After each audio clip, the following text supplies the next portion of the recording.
what to know about the H1B1 visa fueling the divide in a MAGA world. Let me kind of read this story and then we'll get into a few clips. The H1B visa program, which allows highly skilled workers in specialty occupations to live and work temporarily in the U.S., is at the center of a divide in MAGA world. Proponents like Musk, himself a former H1B holder, argue it helps the U.S. retain a competitive edge in the STEM fields, while hardliners, such as activists like Laura Loomer, insist the U.S. should prioritize American workers. H-1B visas capped at 85,000 new approvals annually, require employer sponsorship, and are granted for up to 6 years. In 2023, 72% of recipients were from India, followed by China, 12%, and the Philippines, 1%. The program does not provide a path to permanent residency as it grants only non-immigrant status. Tom, your thoughts on what's going on here with the H-1B visa debate? So there's a lot of angles here, and a lot of angles to go. And so the first angle that I'm going to go with is, I like to say if you want to look at a problem, you got to go upstream a little bit, right? I talk about the polluted lake. Liberals want to build a $1 billion filter. Conservatives want to go upstream and say, hey, what are the creeks and rivers putting in the lake? And then stop it upstream, and it's an easy way to the problem. The first thing that I think nobody was talking about over the weekend, and I think we should talk about it for a minute, is you got to go upstream. What is happening? Why aren't there? Now, some people say there's plenty, and I saw that argument. Some people say there wasn't enough of American engineering graduates. Now, why wouldn't there be enough American engineering graduates? Well, why can't they get into top schools? Interesting. Well, why can't they get into top schools? Well, let's look back to the Department of Justice, DOJ. That's our government, folks. That was under Biden, folks. Went after Yale University after a massive lawsuit was filed by a group of Asian families who said, we've been discriminated against for admissions in favor of other people of many colors. Yeah. And they were upset. And the Department of Justice looked at it and said, wait a minute. And the Asian suit had tons of facts and figures and some discovery things that they had found. So the U.S. Department of Justice looks into it and goes, and went after Yale. So the U.S. Department of Justice filed a suit against Yale admissions, and all the discovery showed, absolutely not opinion here, they were discriminating against whites and Asians that were American citizens in favor of people of many colors, particularly foreigners that maybe didn't have the same scores as some of these whites and Asians did in the United States, because the foreign people most often were paying full boat. What's full boat? Paying full price. What's full price? They weren't getting financial aid because they were wealthy people from around the world. So guess what? If you don't give them financial aid, what gets bigger? Your endowment, because you don't have to give financial aid or small scholarships based on merit. So you see how that ecosystem works? So the schools discriminating against, so now what does that mean? Well, now there's a shortage of U.S. citizen, and not just white and Asian engineers, because it wasn't just happening in Yale, it's happened at other places.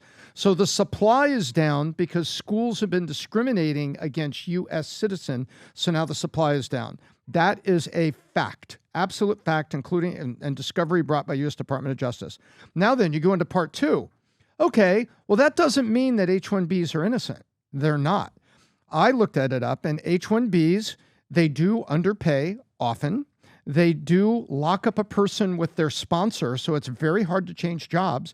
Let's say you get an H-1B, Vinny, and you do a really good job for 2 years, and you're having lunch at a place, and a recruiter talks to you and says, hey, why don't you come work over here? And you say, well, I really can't. I got the H-1B, and it's really complicated to change jobs with the sponsor. I'm kind of locked in. It's hard to change jobs, and I don't want to make any fuss because I don't want my sponsor to decide maybe they don't need me, because if they lay me off, riff, reduction in force, I only have days, otherwise I have to leave the country because I no longer have a visa. So it does get abused. And there's this whole lottery with it that some people say, wink, wink, is subject to lobbying. And who would be paying big lobbying into the liberal government? Big tech. So could one of the things they want be, have the lottery point more toward me? So the H-1Bs do get used, in a way that's kind of abusive. That's my second point. And then my third point is that it is truly bad if the companies are using them with ill intent and they're not taking available American workers. But I think the schools are guilty. I think some companies are guilty for abuse of the program. I think the schools are guilty for not giving us more Americans with engineering degrees. And I think a lot of people are missing the point that there has been a tremendous amount of people who were immigrants to this country that have built amazing new businesses. And so you can't just say, oh, it's a bunch of cheap labor getting jobs. No, that's not true. People like Elon Musk have built things. So I think there's a lot of reform that's needed, but those are my 3 points. We'll be on this topic for a while. Rob, can you pull up Vivek's tweet real quick? Vivek's tweet that I retweeted and I got community notes. I want to show the whole thing for the audience to see what happened the last couple of days. But first, go to his tweet. So Vivek posts this tweet. If you go under my account, you'll see. Keep going down, keep going down, keep going down, keep going down, keep going down, right there. Go to his tweet first, and then you'll come back to mine. Let me read this to you. This upset a lot of people, but let's process it. The reason top tech companies often hire foreign-born and first-generation engineers over native Americans isn't because of an innate American IQ deficit, a lazy and wrong explanation. A key part of it comes down to the C word, culture. Tough questions demand tough answers, and we're really serious about fixing a problem. We have to confront the truth. American culture has venerated mediocrity over excellence for way too long, at least since the 90s and likely longer. That doesn't start in college, it starts young. A culture that celebrates the prom queen over the math Olympiad champ or the jock over the valedictorian will not produce the best engineers. That upset a lot of people. But he's not wrong is the question. Is he wrong with that statement? Not wrong. Okay, let's continue. Culture that venerates Corey from Boy Meets World or Zach and Slater over Screech in Saved by the Bell or Stefan over Steve Urkel in Family Matters will not produce the best engineers. Fact, I know multiple sets of immigrant parents in the 90s who actively limited how much their kids could watch those TV shows precisely because they promoted mediocrity. And their kids went on to become wildly successful STEM graduates. More movies like Whiplash. He continues to go, and then most normal Americans' parents look skeptically at those kinds of parents. More normal American kids view those kinds of kids with scorn. If you grew up aspiring to normalcy is what you will achieve. Now close your eyes and visualize which families you knew in the 90s who raised their kids according to one model versus the other. Be brutally honest. Normalcy doesn't cut in the hyper-competitive market. He continues to go, Rob, if you can go right there. A culture that once again prioritizes achievement over normalcy, excellence over mediocrity, nerdiness over conformity, hard work over laziness. That's the work culture we have cut out for us rather than wallowing in a victimhood and just wishing or legislating alternative hiring practices into existence. Look at the amount of views this tweet gets. Wow. 115 million views a tweet. Now go to my response, which upset a lot of people. If you can go back. So I said the following. I said, as an immigrant from Iran, I saw this as an edge. I didn't mind working 80 hours a week. I didn't mind the competition. All I wanted was a shot. This used to be the American way. Time to return to it. Take a minute to read it. By the way, when I say working 80 hours a week, I worked 80 hours a week. In my 20s and 30s, I worked 80 hours a week, and I had no problem doing it. I'm on the road 6 months out of the year. When you're on the road 6 months out of the year building a national insurance agency, it's very tough. And by the way, you're building an insurance company regulated in 50 states, high volume recruiting. We go from 66 agents to 60,000 insurance agents, dealing with every department of insurance that's led and typically ran by somebody who is a liberal. Think about they don't like people like us, is what we have to deal with. But then this prompted people to get upset and say a bunch of different things. If you go back up, Rob, up top, I said something about, on another tweet, I said something about, what's your biggest argument? No, go back above that right there. The one right above it. Keep going, keep going, keep going. Keep going, Rob. Keep going a little bit higher. I think this is the one. This lady says, kindly go a little lower. Working 80 hours a week is not a healthy role model. No problem. Quite frankly, you choose your role models for you and your kids, which is your job as a parent. Whoever you edify, it is what it is. And I said, respectfully, both the app and the phone you're using were built by a founder and executive team that worked 80 hours a week for many years. Also, our founding fathers worked very hard, and I put 80 hours a week, and a community note says we don't know if they worked 80 hours a week or not. You just have to realize they worked a lot more than 80 hours a week. These guys are trying to survive, is what they're trying to do. By the way, so then while we're doing this, me and the research team go a little bit deeper into this. And these are some of the numbers that comes up, okay, when you think about what America goes through. If I was to ask you, right, and I asked you guys these questions yesterday, so I don't want to ask you guys, but I asked the audience, what percentage of startup billion-dollar company founders do you think were immigrants? Let me ask you one more time. What percentage of billion-dollar startups do you think the founder was an immigrant? Okay, I'll let you think about it for a second. 5%, 10%. So these are guys that start a company and it becomes a billion-dollar company. Do you know the number to this? Were you in the room when we talked about it? I was not. No. Okay. The number isn't 10%, not 20%, not 30%. Rob, if you want to pull this up, 55% of America's billion-dollar startups have an immigrant founder. Why?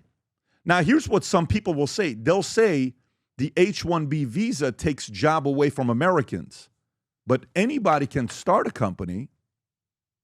Founding a company doesn't have to be an immigrant to do it. Somebody that's born in America can do it. So why are so many startup founders immigrants?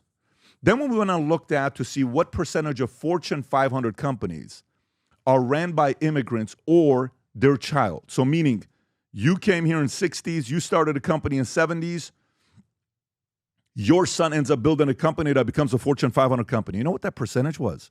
45% of Fortune 500 companies are ran by, an immigrant or their children. So you look at this data, then we continued going. I'm like, listen, something's got to be the issue here, because the real problem, Tom, is when the employer hires an H1-B person, which, by the way, we've hired a handful in the last 25 years, and it's legal. Nobody's doing anything illegal. If you have the ability to hire one, you do. But there are people that hire somebody and you pay them $75,000 a year, hypothetically, versus paying $150,000. Or you hire them and you're paying $120,000 versus paying $180,000. And you save that $60,000, which the job is going to what? Somebody that's coming in as a H1-B visa. That criticism is true. And then we went a little bit deeper, Tom, and we saw the lawsuit with Infosys. Infosys paid $34 million in H1-B lawsuit. I think Apple paid $25 million. Facebook is going through it.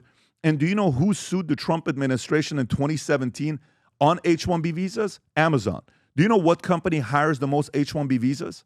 Do you know who's ahead and by a mile? It's Amazon. It's not even close. Do you know where Tesla was ranked on hiring the most H1-B visa folks? Where was it ranked? 21st or 22nd place. Okay. So you're not talking about a top 10. Brandon, Kelly, if you guys can send that ranking to Rob for him to have it, you got to see this, because it's interesting as you go deeper and everybody is criticizing everybody and you go through deeper, you're like, it's not. But Amazon, majority of the people they're hiring of the H1-B visas, which we have around 500,000, give or take, number one was not only Amazon. Most of Amazon had like 3 or 4 companies that were in the top 20 companies that hire the most people. This isn't the one. There's another chart that she has. She'll send it to you here in a minute. So I understand the arguments going against it. I understand the expansion of it. I understand the concerns. There's these consulting firms that they hire H1-B visas. And let's just say they're going to get you a job for making $120,000 a year. They keep a quarter of it. Do you understand what I'm saying? They're like, they play the role of an agent. Like an agent. To you. Yeah. That's not the hiring company. These are intermediary companies that sit with one foot in Asia or one foot in the U.S., and they're helping the H-1 visa people get along, and they're ripping them off for a 25% tax. That's insane, by the way, to do that.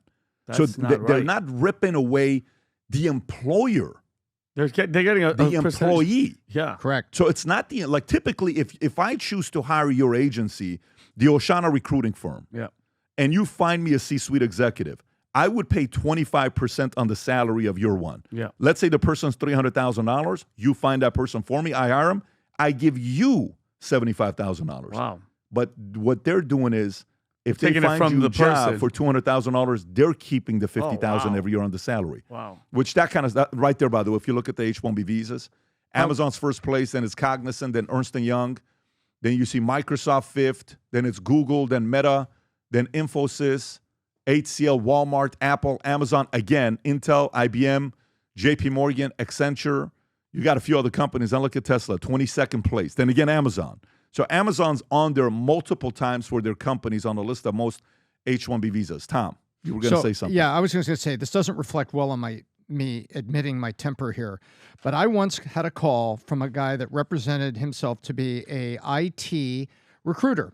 And he said he was based in the U.S. and he had a U.S. phone number and IT recruiter. He had gotten through to me with some very creative email and stuff. This goes back about 10 years. And this is in the early time where we were looking for, remember the first product people or the first technologists at PHP? We were putting together the original 3 systems. So this is literally 10 years ago. And we were going to build the first app.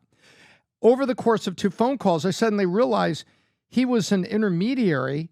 And all the people he said he was representing, I did an interview with one, and the guy in the interview on the phone call, because this is back in Skype, it was like a Skype interview, he tells me, well, I can only come through this guy because, this is it. And I said, wait a minute, I thought he was a U.S. recruiter. No, he's representing me. He's here in India. And so I called the guy back and I said, are you a U.S.-based recruiter, or are you based in India, and you've got these people under contracts already?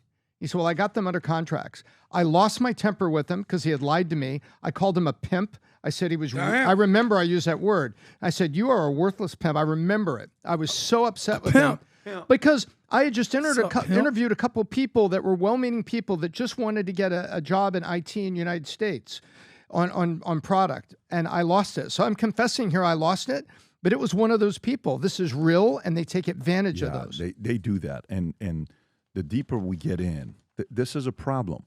This chart here that Brandon found shows the most popular college majors, and they've changed from 2016 to 2023. Like, kids are going to college. Parents are telling their kids, go get this degree. Number 1 is business. 2 is nursing. 3 is education. 4 is biology. You know what 5 is that's climbed up to 3? Psychology is the number 3 major now.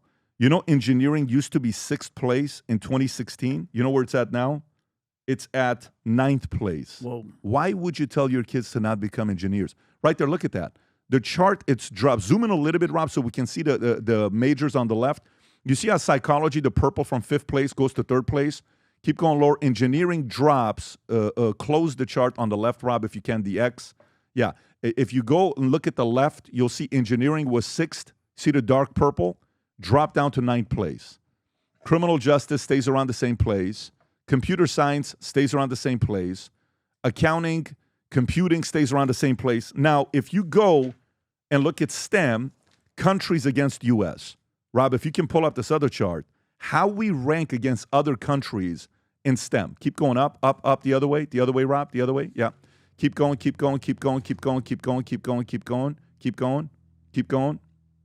Right there. Zoom into the top one. Look at that. Top countries of STEM numbers by graduates. China, 3.57 million. India, 2.55. We're 3rd place, 820. Now go to the one above it that shows percentage-wise. Above it, Rob. Above it, yeah. Look at this here. Percentage of graduates that are STEM. China, 41% of their graduates are in STEM. Russia's 37, Germany's 36, Iran's 33, India's 30% because of their IIT, France 26, Mexico 26. Look at us. And we want to compete? I mean, this is, and by the way, a part of this, to me, is like when you think about when Dallas Mavericks bring Dirk Nowitzki or Luka or Giannis or all these players that are coming from the European system here, and Kobe would always bash the AAU system in the States. And he came from the Italian, he learned how to play basketball, the fundamentals in Europe. Why do they translate from that league? It's results.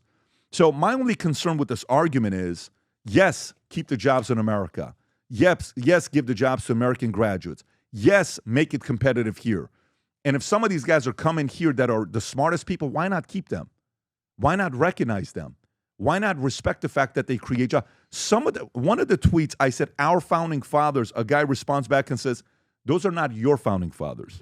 Guy posts a picture of the Shah of Iran, says, that's your founding father. Oh, so funny. But that tells you what, a part of this, there's nationalists and there's white nationalists.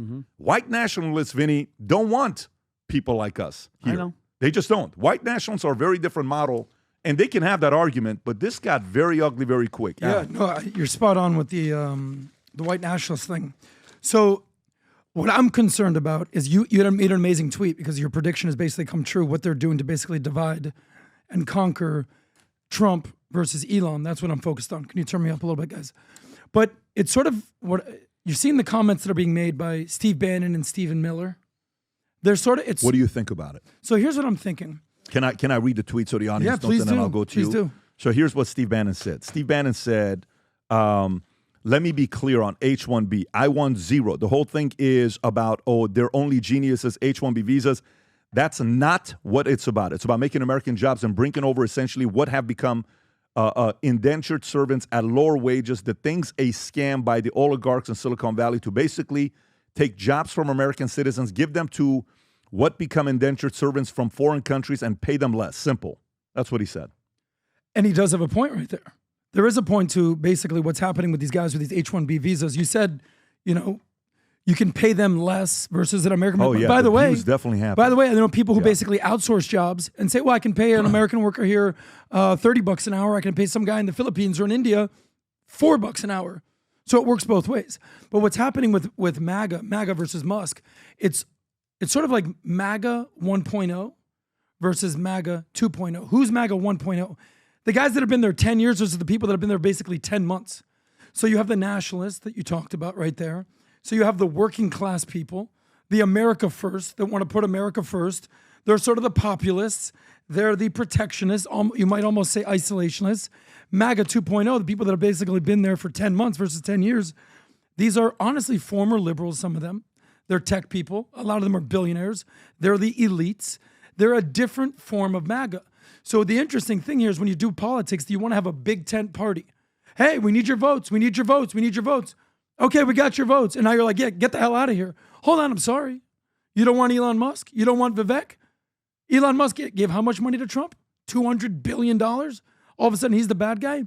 So this conversation that's being had needs to happen, no doubt. By the way, Trump hasn't even assumed office yet. It's crazy because, they say that the way that you campaign is different than how you govern. When you campaign, you made broad, just sort of out there, outlandish commentary. Yeah. But when you govern, you actually have to do some nuanced debates. But as we always say, FTM, follow the money. Speaking of, you read a stat out there. What percentage of the H-1B visas are Indians? 75%. Okay, so it's basically Indians. Yeah. That's what we're talking about. So follow the money, GDP per capita. What's the GDP per capita in India? In India, they're number 120 in the world. The average Indian makes $8,400 a year. Okay, that's from 2023. Mm-hmm. So my stat says that's what it says, 2,400. I see 8,400. I don't fact check that. America, $76,000 a year, GDP per capita. Either way, if you're working in America, you're making so much more than you're going to make in India. And by the way, what do you think the people do when they make this money? What you just said. So what's your point there? Are you saying, even if you're suppressing their wages, which is not fun. Okay, there it is right there, 7,000. Even if you're suppressing their wages, they're making 10x what they'd be making in India. So they have a choices to make. They don't have to come here, right? But there's also another thing. Are you saying that because you're saying, the opportunity to live in India is not as good as here, and that's why it's not even close. No, meaning, so Indians are going to school there, but they're wanting to come to America here. The dream for them is to come here. Who doesn't want to come to America? Yeah. Who doesn't want to come to America? I love the analogy that you use, the restaurant analogy. How do you judge a good restaurant? How long is the wait? The wait to get in America, with the exception of the past couple of years with Joe Biden, open border, Kamala Harris, czar policies, has been what? What did you just say? Are we the number one country for immigration year in and year out? It's not even close. Not even close. It's not even close. Yeah. So where the hell else do you want to go? You want to move to China? I don't see anybody trying to get into China. I don't see anybody dying to get into Russia or North Korea or Iran. So America is the place, the land of opportunity. So this conversation, I think, does need to happen because do we not want immigrants here? Do we not want the best and brightest? Where do we want them going? Want them going to our enemies? We want them here. But at the same time, I do agree with Vivek. Americans got to compete. I love the thing that you broke down about a year ago about why Indians are so successful. If you look at the most successful minorities, it's number 1 and number 2. And it's bing, bing, bing, bing, bing, Indians and Jews, straight up. So why is that? What's going on in their culture? you did a whole breakdown about the family and divorce rates and what Indians do and how they're Do encouraging. you know what their divorce rate is? It's like 1%, something ridiculous. It's low. So ridiculous. It's that their divorce rate is on some data shows 1, on some data it shows 6%. African Americans were the highest in the U.S. at 31%. Hispanics were at 18.5%. Whites were at 15.1%. Yeah. But Indians are at 1 to 6% divorce rate. That's Is what they have. Yeah, it's some ridiculous number that they have. You know how they say don't hate the player, hate the game? The Indians are playing the game. They're doing it. Yeah, but what I'm trying to understand is the following. Here's what I'm trying to understand, Tom. And I want to bring this to you. I want to understand everybody's points. Like, for example, I want to understand Elon. Well, he said, He came here on an H1-B visa. Well, that's did he what I'm not? saying. Yeah. Where he says, the reason I'm in America, along with so many other critical people that built SpaceX and Tesla and hundreds of other companies, that America's strong because of H1-B. Take a big step back and go F yourself. That's from In the face. movie, what is Tropic it? Thunder. Tropic Thunder. I will go to war on this Yeah. issue, the likes of which you cannot possibly Wow. comprehend. Okay. That was a quote from, I think, Les Grossman. Yeah. Never go full retard. But you know why he's saying that? I mean, he came here on one. Yeah. So to him, that's personal. That's a success story. Now, to somebody who was born here and they're white and they were raised in a certain way where they're white nationalist, okay, you view me as go back to Iran. Deport Elon back to, what do you call it? South Africa. Deport Vivek back to India, His right? parents. And He was born here. you make those types of comments. All right, I don't think that's majority of America. I think that's less than 5%. That is the far of right. America. Yeah, that's the far right. Ultra-nationalists. And that's the far right. And the far left wants open borders and let everybody come in here. Let's legalize everyone. The far right wants, if you're not a white nationalist, get the hell out of here. The problem here is you as a consumer not knowing the position of the individual before they say it, and you think everyone is in that position. They're not.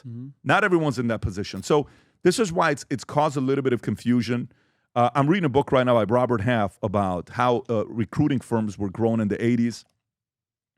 And one of the things he said, he's the founder of Robert Half. His name is Robert Half. He wrote this book on HR. I don't know what the book's name is. It's actually really good. He explains how in the 70s, one of the things that happened in the 70s and 80s is the media, every time you would see somebody become a billionaire, everybody would say he made his billions by hurting someone. So the image was the only way you can get rich is by what? Hurting By hurting Taking somebody. advantage of somebody. By telling scam artists, con artists, all this other stuff. Some of the words, I mean, a community notes section came up, Rob. If you can pull this up. I saw one on, they called Vivek, scammer, con artist. They called, there's a bunch, but here's It's one such right a here. lazy, weak But argument. put this one up there right there on the tweet that I put up. Look at the bottom there. Patrick Bet-David made his money by founding a predatory multi-level marketing pyramid scheme, which he then used to market himself as a business guru on YouTube. He is essentially a scam artist. By the way, Stop it. the community notes allowed that for a couple hours. Then it was taken down. Okay, that's the whole community notes concept. Wikipedia and community notes are somewhat similar. I know Elon, I actually like community notes, to be honest with you. The only thing you have to be careful with community notes is that now went everywhere. Hey, this is what it is. At the end of the day, you know how hard it is to build a national insurance agency dealing with regulators in every state. Tom was the president of the insurance company. He's the CSO of it till today. You're dealing with every single agency. We pay taxes in God knows how many states. To grow a company like that, and then for somebody to cut a check for $250 million after they do quality of earnings, which, Tom, can you tell everybody what a quality of earning is? What a quality of earnings report. So everyone knows how to sell a house. In the middle of selling a house, you need an inspection. If you're buying a house, your bank requires the inspection to assure that the house is in good shape, and they're going to give you a mortgage for it, right? Yeah. Very simple. Yep.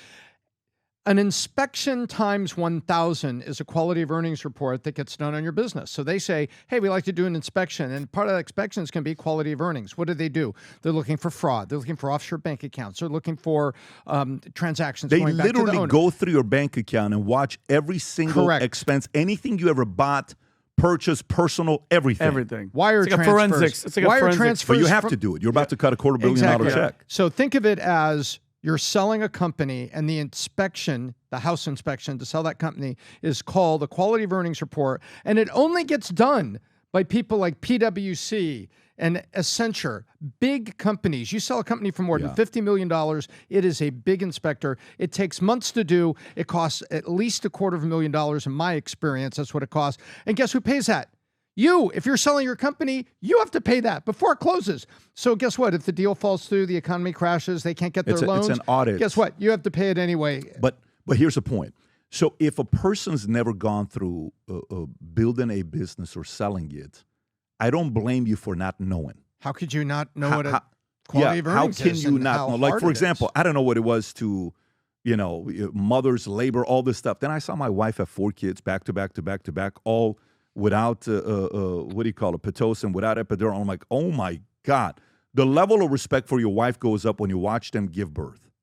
You're like, damn, I don't know the pain, but oh my God, salute for what you do. Then you see them nursing while you're sleeping, trying to run a company. They're waking up throughout the night 3, 4, 5 times a night. You're like, wow, I thought I worked hard. I don't, the amount of hours a mother puts in when they're working and raising a child. Hey, true role models, mothers don't work 80 hours a week when they have a newborn. They're working 168 hours a week, literally, because you're not sleeping half the time. So, we have to keep in mind that this concept that I explained 2 months ago, that I said you're going to see them pinning Trump against Musk, and there's possibility of there being a civil war. FYI, think about what Democrats and the establishment wanted for Christmas. Imagine what you wrote. My kids all wrote a card on what they want for their Christmas, except for my oldest son. He says, I want shares in Manect. That guy is wired in a very different way. Okay. And, he goes, Vinny asks him, he says, hey, what do you want for Christmas? What do you tell him? I bought all the kids something, and at the end, like for the 3rd time, I'm like, Tico, just tell me because I'm going to go get it right now. Yeah. He goes, just the time with you is the gift. And I was like, this freaking He just wants to watch scary He just wants to movies hang out. And I was like, what a freaking kid. But think about he said what that you to you? Yeah. He said that think to me. about $20. Think about what you asked for Christmas. Okay? What did you want for Christmas? Think about what your kids asked for Christmas. Then think about what the establishment and the left and Democrats, after losing to Trump, wanted for Christmas. You know what they wanted? This is exactly what they wanted. Now that they lost to Trump, they wanted to see the dog-eat-dog community come out. And it's happening. And it's nasty. And it's ugly. I've been in business for a long time. When you run a business, you go through a lot of stuff. You have thick skin. You're not worried about it. It's going to happen. We're in this community. We're going to talk. I can't expect people to not say anything while we're talking ourselves and we're giving our opinions. I have no problem with that. But the part I will tell you is that we have to be very, very careful with is watch everyone's motives and stay skeptical with everybody. But at the same time, even with people giving their own messages, you have to know nobody celebrates more than when there's a divorce and an infighting in the enemy's house. You are the enemy to the other side. The other side is not happy that America's making progress. The other side is not happy that everybody's flying into Mar-a-Lago to have a meeting with Trump. The other side is not happy. They're not happy about it. By the way, this is just the beginning. You think this is anything? This is going to be elementary to what they're going to be doing in 2025 and 2026. And can I say one thing, Pat, about just for people out there, and I know, and I could guarantee the haters scam. You just repeat what the hell you hear because you have nothing better to do with your life. Community notes, it's technically supposed to fact check. Okay, for instance, remember the one time I posted, I was in here, we're on a podcast, and I thought Jimmy Carter died. God rest his soul, he actually did die. But I posted the photo, and we all were like, wait a minute, no, he didn't. Somebody went in there, and community note says, he is still alive. They were fact-checking my false information, okay? If that's like somebody saying, hey, this player is 6'2", they'll community note, which is a group of people together, God knows what their biases are, and they fact-check you. What this person did right there isn't a fact check. This is someone's opinion on you. This should be something that's put in the comment section. So I have to question community notes because who's fact checking? And Rob said this yesterday. Who's fact checking these so-called fact checkers? That's not a fact. So that's somebody's biased opinion that they're getting from Wikipedia. So how is that You know what I mean? Like So a guy sends me a message and says, let me tell you, you're on different Telegram groups saying put helpful. Put helpful. see what I'm saying? Put helpful. Did you get it? Yeah. So there are these There's a group. communities that Yeah, say of course. put helpful. Of course, they're haters. The same way there is Haters. the Wikipedia 1000%. army, there is the community notes Yep. army. And by the way, they're not going away. You just have to know. They're not going away. You know, they have a lot more time on their hands to sit there and do what they're doing. And I'll tell you something about Wikipedia. It's not an offshoot, Pat, here. This is I did a case study. We got to get to the next story after this. I did a Go case ahead. study some years ago, and it talked about that there is, in pharmaceuticals, they have paid lobbying organizations, PR firms, that do nothing but put stuff onto Wikipedia, and they have censor alarms.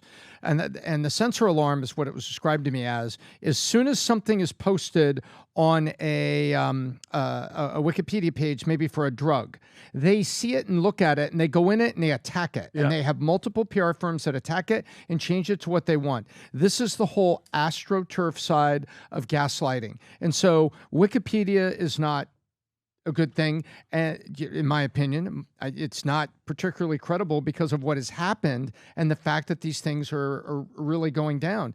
And so when you reference that, that's not there. But the other side of it is, to your point, who's fact-checking the fact-checkers? Or does it become like Wikipedia, for cabals of people can basically, say, hey, get on Telegram, get on the Discord group. Hey, something just got said about the Lakers. Go after the Lakers. Go after the Lakers. Go after the Lakers. There's mechanisms in the modern internet that can be used by groups to go after people they want to go after. I have 2 quick points. This thing really bothers me, this community note. Why does it bother me? I didn't work for PHP. I worked in the insurance industry. And if there's anybody that would know about being the black sheep of the life insurance industry, it's this guy that works in the life settlement world. How many life settlement companies went out of business? You said you went down to Waco, Texas one time, Life Partners, everything. I would call people. If people don't know what I do, it's basically the exact opposite of life insurance. I buy existing life insurance policies for people and I give them cash. Very interesting business model, very lucrative if you can make your way in this world. But when I met PBD in the gym at a NALBA conference, massive insurance conference, he told me his business strategy, blue ocean strategy. I said, wow, good luck with that, man. I don't know anybody who's doing that.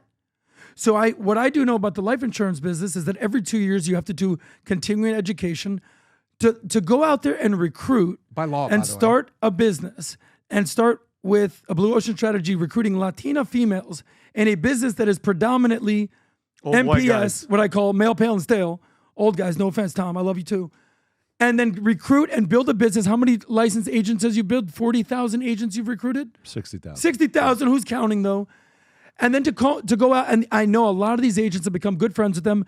And you go to these insurance conferences, you think you're having fun? You think you're partying? You think that's what you're doing at insurance conferences? No. I go to PHP's big event. Are you freaking kidding me? Ludacris is there. Nelly. Shaq was there. Dilly Boy's sitting on his lap, their BFF.